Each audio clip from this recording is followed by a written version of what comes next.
Good afternoon. Thank you for being here. Really appreciate it. I know it's the last session of the day, and this session is the last thing standing between you and the reception with beer or your favorite wine or whatever your favorite drink is. So thank you for being here. I appreciate it. Thank you for your attention. And I'll definitely try to get you out. I will get you out on time, and we'll have time at the end for questions. My name is Jim Falgout. I work with Pervasive Software. We work on a framework called Data Rush, and we're going to talk about telecom use case where we actually apply Data Rush to this. So we'll talk about a little bit of background about Pervasive and Data Rush, not too much. Talk about the customer situation and kind of where they're at, what their pain was, and kind of how they got to this situation where they said, okay, enough, it's time for a change. We need to do something different. How we built out the solution, and then talk about the results and the conclusion. All right, who is Pervasive? We're a global software company. We've been around for more than 25 years. We have operations throughout the world, tens of thousands of customers, over 250 employees. As far as technology and data innovation, we're always been in the data business. That's kind of what we're about. We integrate, analyze data in the cloud or on-premise. And the group that I work in is called the Big Data Products and Solutions Division. We actually just spun this out recently out of an R&D group where Data Rush, the product I work on, kind of began its life. All right, so what is Data Rush? Just real quick, it's a parallel data flow platform. Really, it's focused at eliminating performance bottlenecks in very data-intensive types of applications. And that's really important, right? We try to distinguish ourselves from things like MPI, OpenMP, which are really more in the kind of academic sort of scientific computing arena. It's very scalable. In fact, it dynamically scales. And we started off with scale up. So we really focused on multi-core and attacking multi-core and utilizing that to really go after big data problems, because there are a lot of problems that can be, if you have a 32-core machine, 16-core machine, whatever it may be, if you can really take advantage of all those cores, it's amazing what you can do, and that's what we're about. We also go multi-node, so we work within a cluster environment also. It's very high throughput. In fact, we have a benchmark, we won't talk about it today, that we do a terabyte of data in about 25 minutes on a single node machine. And of course, when we take that multi-node, it goes even faster. So we're getting over 2 terabytes an hour of processing speed on a single machine. Very cost efficient in the sense of it helps you utilize all of your hardware. Very easy to implement. So one thing we focus on is not just runtime scalability, but also design time scalability. Because if you have this great framework that really makes things run fast, but it takes you a year to learn, it's not really doing you a lot of good, right? It needs to be something that you can pick up and use right away. It's very extensible. And the thing is, when you write new functions within Data Rush, you find that you don't have to worry about threading, you don't have to worry about synchronization, kind of all the sort of nasty details of that is taken care of for you by the framework. It really helps you focus in on what it is you're trying to do, and not so much about the kind of nitty-gritty details. All right, these are just some libraries that we have available within Data Rush. It's kind of a snapshot from our UI environment. So you can see different types of transformations that we have. Data profiling, data matcher.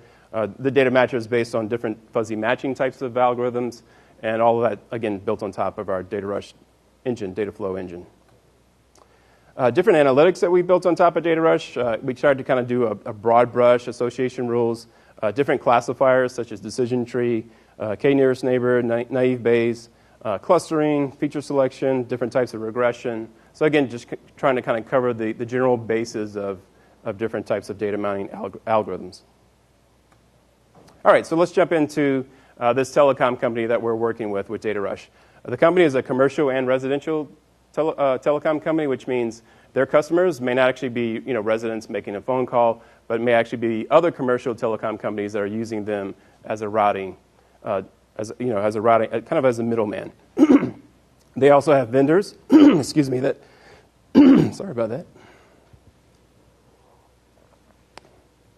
Been having booth duties. I had to talk a lot today, which I'm not used to. They also have vendors that are themselves telcos that they use to help route. And they do that a lot in places where it's kind of a rural area and they just can't have equipment there. And so they'll actually use other vendors to help them. Their IT group today, they do all the collecting and managing of all the CDR data, which is called descriptor records. So who here is involved in telecom? Anybody? Oh, quite a few hands. Okay. I'm not a telecom domain expert, so if I say something that sounds kind of a little off, it's probably because I'm more on the software side than on the domain side, so please just bear with me. The CDRs are records that come out of their network switches. They have multiple records per call as a call goes on over a period of time. These records just kind of track where the call came from, where it went to, how it was routed through the network, how much time was there, how much duration was part of the call, and all sorts of information that's used for billing, that's used for operational type of information. So this IT group is really a knowledge agent. They're not data scientists, right? So we talk about data scientists a lot, but they are domain experts, and they know enough about the data to kind of get by, to do their billing, to do a little bit of their operational work, but not nearly as much as they need to. They're really swamped with the data, and some people would look at this data size and say, this isn't really huge big data. It's sort of medium-sized or maybe small-sized big data, but to them, it's gigantic. These network switches dump CDRs every 5 minutes. These can have hundreds of thousands of records per drop, so hundreds of thousands of calls going out at a time. There's 170 columns per each CDR record. And actually, within each of these records, some of these columns have XML within the column itself. And so actually, there may be 10, 20, 30 other columns or pieces of information embedded within there. So when you break it down, it's probably more in the order of 300 to 400 columns. So it's very wide data, very rich data, lots of information in there. All right, so what are some of their challenges, kind of looking at it more from a business standpoint? If you look at all of that data in the middle of their enterprise, they have all this off-network usage type data, operational type data, which would be like cost information, routing information, how they route calls through their network, and then, of course, all the data coming off of their switches, their network elements, and their application servers, just huge logs that happen continuously that they have to keep up with, that are just packed with all sorts of information. From a corporate standpoint, of course, corporate cares about operational performance. Are they meeting their goals? And of course, they almost in near real time, they want to know about profitability, because profitability changes constantly throughout the day as different types of phone calls are being made. Sales and marketing, of course, cares about vendor performance, because they're trying to squeeze as much as they can out of their vendors. They want to optimize their pricing, and they want to look at new products and services that they can offer to their customers to keep them happy. Network operations cares about customer experience, what kind of problems are happening in their network that would affect their customers' experience within their network. They worry about capacity optimization, network performance, customer care. Of course, they worry about churn, segment insights into different segmentations of their customers, and what kind of usage trends are going on so that they can kind of be ready as new things are happening. Their IT group, they continuously have to integrate all this data together, and as I said before, they're kind of the knowledge agent or the data agent for the rest of the company. And so they're continuously having to problem solve with those sorts of things. All right, so just kind of as a summary of their business issue, time to decision is very critical. They have a time to decision today in many of the areas where they're having to kind of figure out what's going on, what problems do they have, how profitable are they, that are more on a 24-hour basis. They want that to be minutes because they know they can't continue running their business profitably at that level. They also want to double their minutes. They have a couple of big deals that are getting ready to happen, but they can't really double their staff. And so they need to be able to work smarter, right? Not work harder, the old adage. They want deeper granularity of the data, and this is really critical for them to be able to do the vendor optimization, the cost optimizations that they want to do, and understanding problems. They want to look at trends at a very low level. I mean, today they lump all of the United States into one big group, and they gather metrics on that. Well, if they're having a problem in Dallas, for example, that may not really be a big enough of a problem to affect the overall trend of what's going on at the nation level. So they really need to have that data at what's called the NPA NXX level. That's the area code and I guess the exchange. If they could have the data at that level, then it would help them tie that to a geographic area, and then they would be able to figure out when a problem's happening. Maybe that problem for multiple customers is actually just one problem, and they could fix that very quickly. Cost of solution is really critical. They have a very limited budget. Again, they're looking at doubling their minutes, but not doubling their staff. And so they need software that can come in and help them really make sense of all this data they have. They have all the data they need. It has all the information in there. They just can't unlock it at the level that they need to. All right, so it's time for a change. They've gotten to this point where they know that they need to change what they're doing to run their business. From a technical standpoint, that means they really want to increase their speed of processing their data by an order of magnitude. So not just by a little bit, they want a drastic change because they know they're going to have to scale quite a bit in the future. They also want to increase the granularity of that data analysis. As I said before, going from the United States to each NPA and XX, that's quite a bit of explosion of data that they want to be able to handle. Trend analysis, today when they have a problem or what they think may be a problem, they're not really sure because they don't know maybe at that hour of the day, at that day of the week, maybe this is normal behavior. They're not really sure. So they want that data to back that up.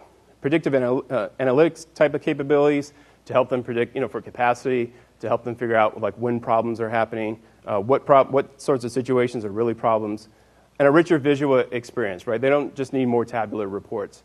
They want something that can actually help them run the business and do it with people who are maybe not BI experts or data scientists, right? So it has to be presented to them in a way that they can make sense of the data very quickly and figure out what to do. Extensibility for future capabilities and also scalable for future business and future data growth. All right, some solutions that they've considered. They were looking at different analytics warehouses. And this is where you just take all the data, load it into a warehouse, and do all that transformation, do all that analysis in place. For them, they felt like this is too expensive up front, too expensive to scale, and just wasn't really a great solution for them. They didn't really know much about Hadoop. They haven't really been exposed to kind of that part of the open source world. So we did talk to them about it, but again, kind of that upfront capital cost of a cluster. Today, their data, we can really process it on a single machine. So we're starting there and looking to kind of grow up from there as we go. So we looked at using Data Rush, and there we would front load all of the data processing and the analytics. And by front load, I mean as the data comes in, that's where we do all the processing, all the pre-processing of the data, all the aggregations and extractions that are going on, and the analytics. And then we take the results of that and load those results into the database. And that way we're using the database really for what it's best for. Ad hoc queries, we can put a BI tool on top of that provides them all the reporting and all the business intelligence uses that they need. There are other parts that we're doing with Data Rush also. We'll do alerting. So when we find problems that we know are issues that they can maybe reroute around, we'll be able to send them an alert, and their software will be able to automatically reroute as they need to. And what they're finding with Data Rush, it provides them really the same performance that they could get with like analytic data warehouse, but at a much easier for them to digest entry cost. Okay, so what does the overall solution look like? Well, you have all this operational data, as we said before, customer data, costing data, routing data, other off-net usage type data, all the switch data that's coming from, the CDR data that's coming from their switches, and application log data that's coming from their applications. All that gets brought into a machine where Data Rush is running. We do all the extracting and cleansing, aggregation, enrichment, analysis, time series analysis, data mining, all that's happening there, the alerting. We'll stage some data because you kind of take 5-minute increments of that data and do a little bit of aggregation that may need to go into the warehouse later. Load it into the data warehouse, and that's where they do their visualization from. So we're using a BI tool to sit on top of the data warehouse, and all the reporting and ad hoc queries are done through that. We actually interface directly into their OSS type systems also, again, like for rewriting type situations where they know a particular vendor is not performing for a particular NPA NXX, we can help them reroute that automatically. All right, so the basic types of analysis we're doing with their CDRs today, there's three kinds. The first one is answer service rate.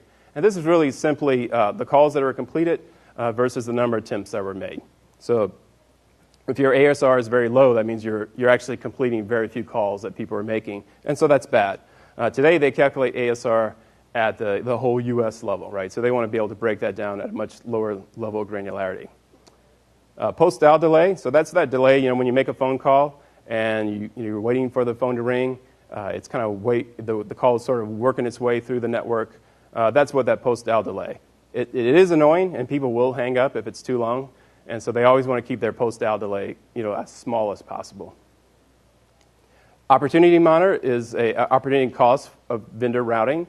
So when they actually route a call, they may have to go through multiple vendors. The first vendor they go to may not accept the call. Maybe their network is too busy. So they'll go to a second and a third and a fourth.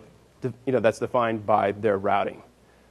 But there is an opportunity loss when they do that. And so they want to be able to understand, when we're routing these calls and we're having to go to our fifth or a sixth or a seventh choice, it becomes more expensive.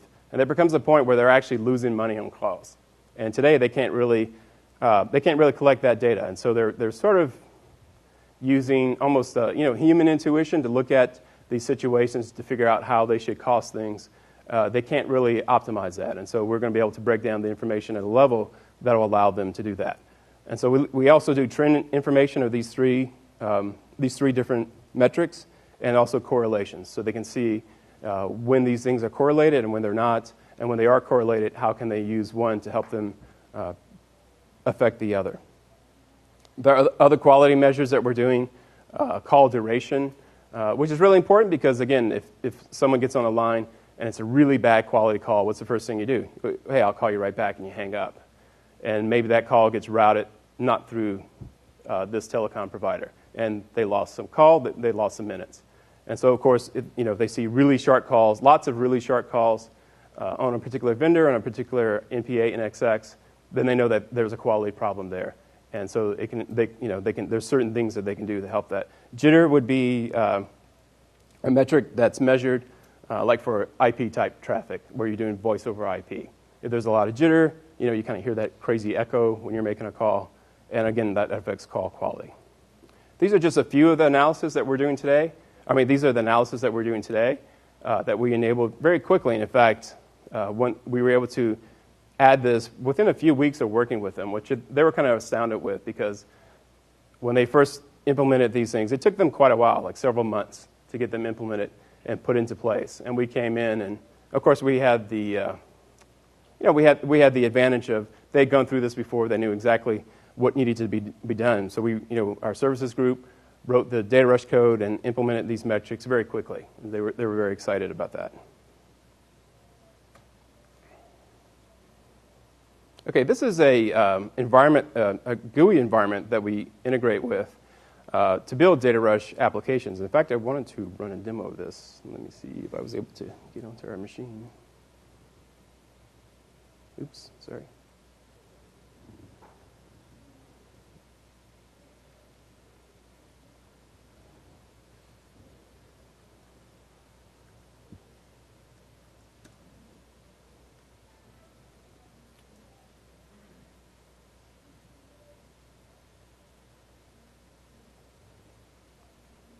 Right, the resolution's a little off, but I think this will work.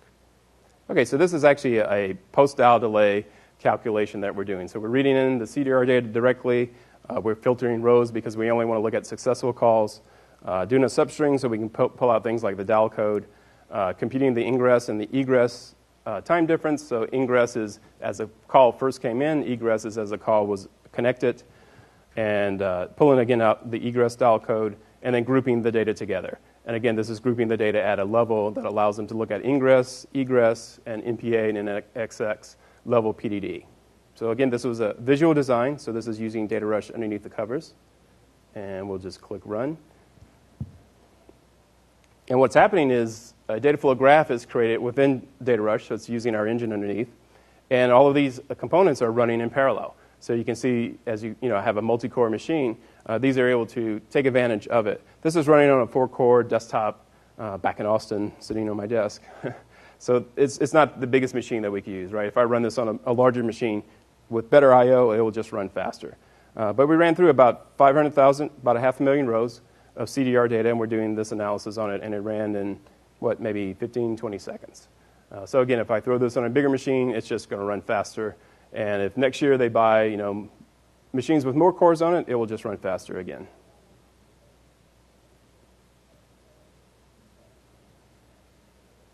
This looks like an Eclipse-based IDE. It is. It is. Yep. It runs on any platform. Runs on any platform. Right. We've run it on Linux. We've run it on Windows. I'm sorry. The question was that looked like an Eclipse-based IDE, and it is. And so it will run on any platform that is supported by Eclipse, which is really just about any platform. All right, this is from the BI tool, and this is looking at a view of the egress PDD. So this is outgoing calls. What was their post-dial delay? And we're able to, again, break it down by NPA and XX, by area code and exchange, which means we can then map that to a geographic region. So as we said before, they can only break the data down by the whole U.S. And so here they're able to actually spot problems throughout the U.S. or through specific areas within the U.S. And the tool will allow them then to go, click on that and get a drill down view and actually then go try to diagnose what's going on. This is another view that we have on this graph on the left.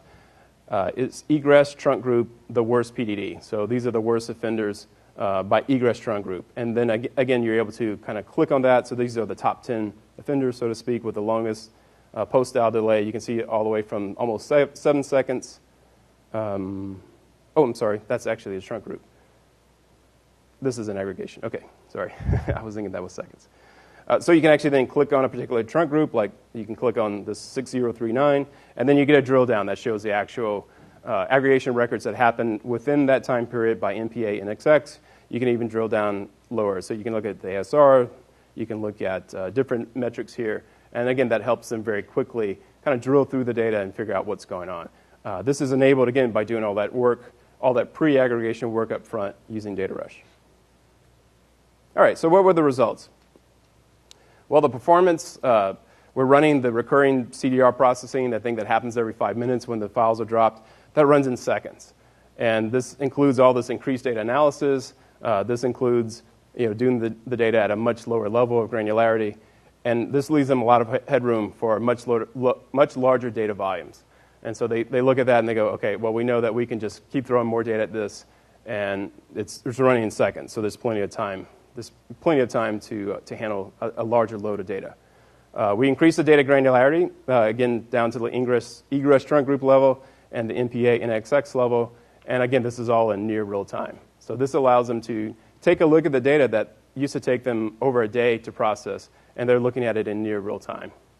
And so that allows them to be much more responsive to issues.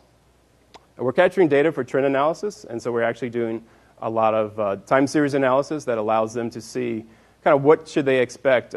We're actually doing it down to a quarter-hour period, so that allows them to look at those periods and know kind of what would they expect, what are the trends that they've seen in the past for these times, so they know when something's kind of going wrong. Before, they were just sort of guessing, so they had some idea of what it might be, and they did a threshold on that, and it really didn't work out very well because they had a lot of false positives. And this enables, we're capturing the data now that really enables us to do predictive analytics, and we're starting a project on that now. And this is scalable to multi-node. Data Rush works, again, not just on single node, but works in multi-node. And so we know that we can grow to pretty much any data size they can throw at us. All right, from a business side, we accomplished what they wanted. They wanted to get their decision time from days down to minutes. They have a much deeper understanding of their operational issues. In fact, we had their VP of Network Operations in, and we were doing a demo for him, and we showed him one of those reports. And for this particular MPA and XX, ASR, the answer and service rate was 0. And he looked at that and he said, that can't be. That's wrong. And we're like, well, it could be wrong. Maybe there's something wrong in the way we're looking at the data. Well, let's go look at the raw data. So we went back and looked at the raw data, and the ASR was 0. They didn't successfully, for that 15-minute period, they didn't connect any calls within that area. And he got really upset. He looked at that and said, that's not happening in my network. I was like, well, it kind of looks like it is happening. And so it was quite it's almost one of those situations where your customer's telling you, that's not right. This never happens in my network. This data, well, the data's right. It's just telling you something you don't really want to hear. You didn't think was happening, but is happening, and you really need to know about so that you can fix it. And it was he kind of calmed down and he caught on to it, and actually then he started thinking about ways that he could use this data. And he started thinking about his customers that are complaining to him about problems, and now he's going to know where those problems are occurring, and he's going to really be able to fix them very quickly. From a vendor standpoint, they now have much more information about their vendors and how they're actually performing and how they perform at different times of the day. And that's going to help them do price optimization. It's going to help them contain their costs with these vendors. And they're actually considering doing a vendor portal so that their vendors can actually have a view into that vendor's data within this data set. And that's going to help their vendors kind of know how they're performing and maybe add a little more competition to it. So they're very excited about the possibilities there. Their problem resolution can become much more proactive because they can understand the issues before customers call. And they have, a situation now. Let's say something happens and one of their vendors goes haywire at a particular, area code. They'll start getting calls from their customers saying, "Hey, I can't make calls. What's going on?" Well, they may get calls from different customers, different ones of their CSR agents answer those, and they don't really maybe associate that to be one problem for a while. It may take them a couple hours. Well, they can do that right away now. So that saves them time. It saves them from having multiple people work on what ends up being the same problem. And one thing that's really kind of interesting with this, just from kind of more of a human perspective, is they look at this and go, there's a lot of information here. They're going to have to kind of reorganize themselves a little bit. They're going to have to rethink a little bit of how they do things, because this is giving them data that's going to allow them to be much more proactive than they've ever been. And that almost kind of scared them a little bit. So we had to sort of coach them through that and talk about ways that they can utilize this without maybe having to kind of throw their whole organization away.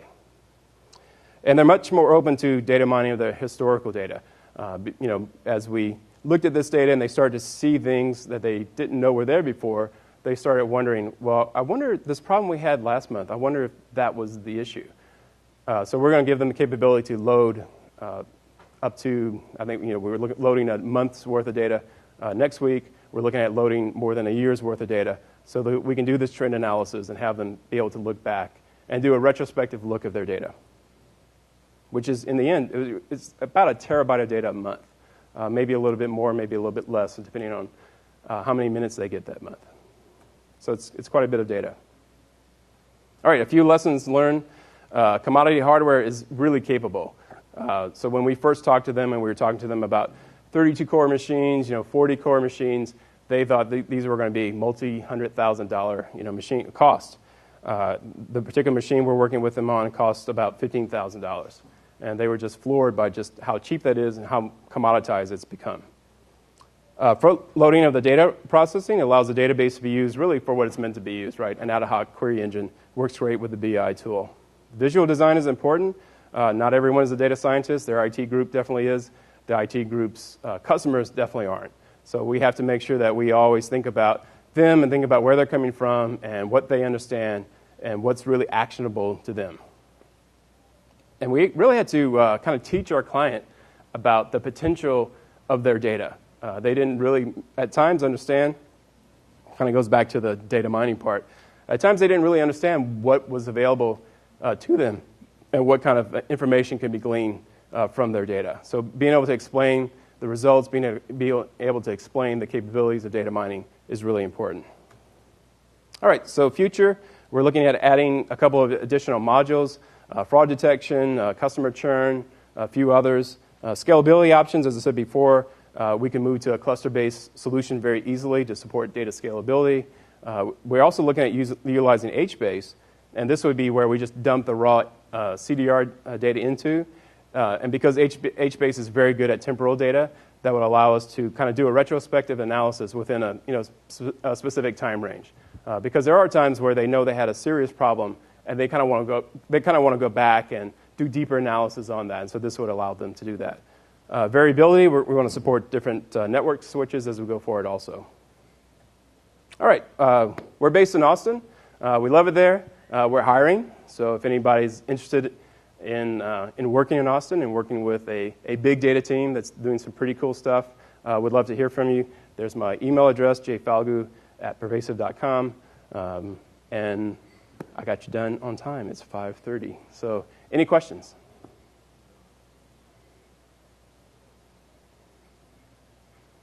No? Yes? So it looks like your solution is doing it's almost like the ETL process for all those different data sources coming in, and yet there's some value being produced during that processing chain. Right. And then you're shuffling off some, I'm guessing, aggregated results to the data warehouse. Is that correct? That's correct. Repeat the question, please. So sorry. The question was, it looks like we're doing an ETL type process. Sorry about that. With Data Rush, and then putting the aggregated results into a database. And that's true. But while we're doing that ETL process, we're actually doing those aggregations across multiple dimensions, all at the same time with just kind of one pass over the data. And we're also doing deeper analysis. And we'll start to do more data mining type analysis as we go forward. So today we're doing like time series type analysis, and we'll get more complex as we go. But we'll be able to squeeze all of that processing into one big data rush application, and that way do all of that in parallel. So what's the, if you're feeding or you're getting those results in real time, what's the mechanism by which those real-time results are displayed? Do they go to the data warehouse and then they're displayed, or they're teed off to a real-time console? So the question is, what do you do with the results, and then how do those get displayed? So in real time, as we take the data from the switch and we do all this processing, we do dump the aggregations into the database, and then those are, if you're viewing a report or you're viewing one of these maps, as the data gets refreshed, those get refreshed. Okay. So the BI tool will take care of doing the refresh to the end user. And do you have like live streaming query capabilities where results appear in real time, or it's more of a polling-based approach? It's more, so the question is it kind of a streaming query type of situation or a polling? It's more of a polling. We do integrate with different streaming capabilities also. Like we have a project going on in our innovation labs, we call it, within our CTO office, of integrating Data Rush with Esper, which is a streaming query capability, open source type project. And so that's part of that HBase connection also. And so we can move, some switches do support sending CDRs over in a streaming mode, so kind of as they're happening. Not a 5-minute drop of a big file with all the CDRs in them. And so we would be able to support that mode also. All right. Thank you. Yes? Do you help them to analyze information? I'm sorry? Do you help them, the company, to analyze information? Oh, so the question is, do we help the company analyze the information? And the answer is yes. And actually, we work with a partner who's more of a data mining expert company. So we have some data mining people on our staff, but definitely not our strong point or our expert area. And so we have a company, kind of SI type company, consulting company we work with. That are data mining experts, and they've done a lot of work in the telecom area. And so they're providing a lot of services to the end user, and they actually do a lot of consulting with them around exactly analyzing the data and looking for other types of information that can be gleaned from the data. Okay, anything else? All right, well, thank you very much. Appreciate it.